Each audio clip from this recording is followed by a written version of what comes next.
They gathered again round the fire, letting themselves be seen, being touched by the beauty, being touched by love, perceiving the things in between.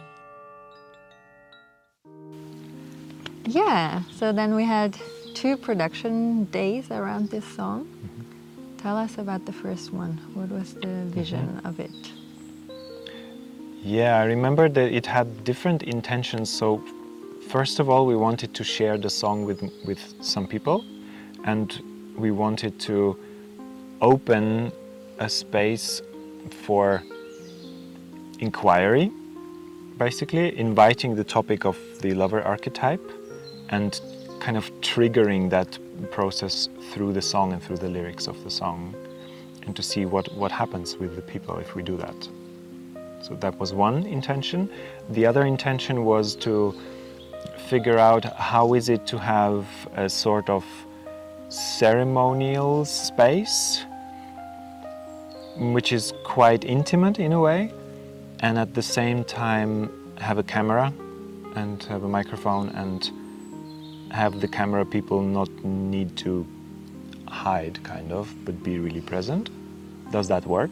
That was one of our questions, right? Yeah.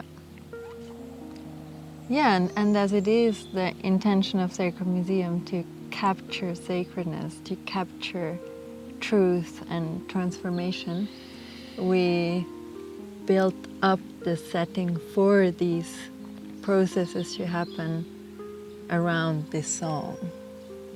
So the song was like the centerpiece around which we wanted to bring these qualities in.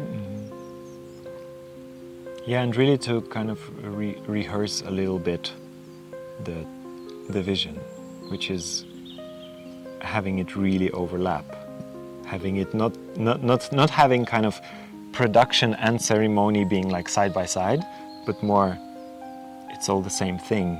If we meet for producing, if we are here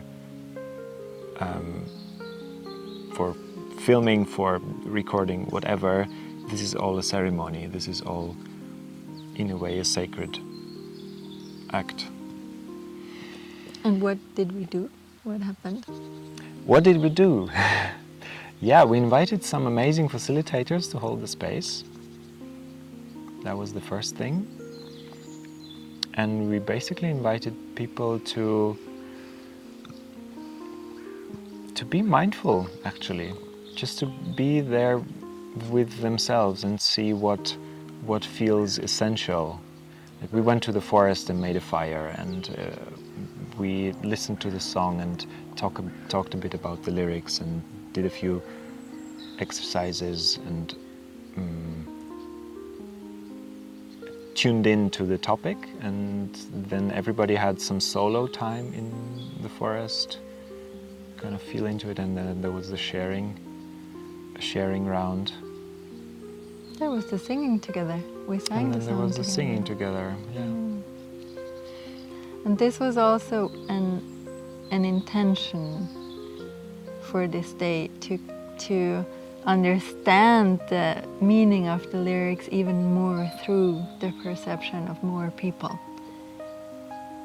Yep. Which was very touching. Mm-hmm. Yeah, it was very reassuring, kind of.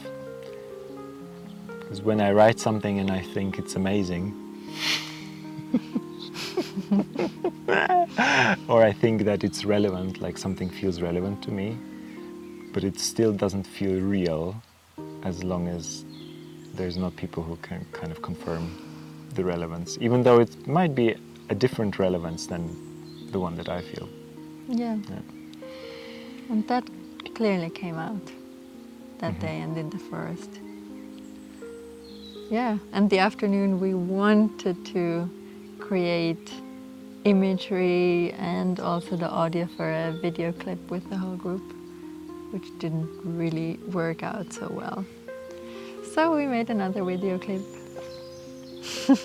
Yeah, it's all a process, right? It's kind of figuring out what is the impulse. So the impulse for the afternoon was if I remember, it was mainly about the singing together part, right? And now since then everything changed. So now even the first audio version of the song is now not a choir singing, it's a solo piece. So these pictures are also not really relevant for this one. It's all unfolding. Yeah. Peace. Yo.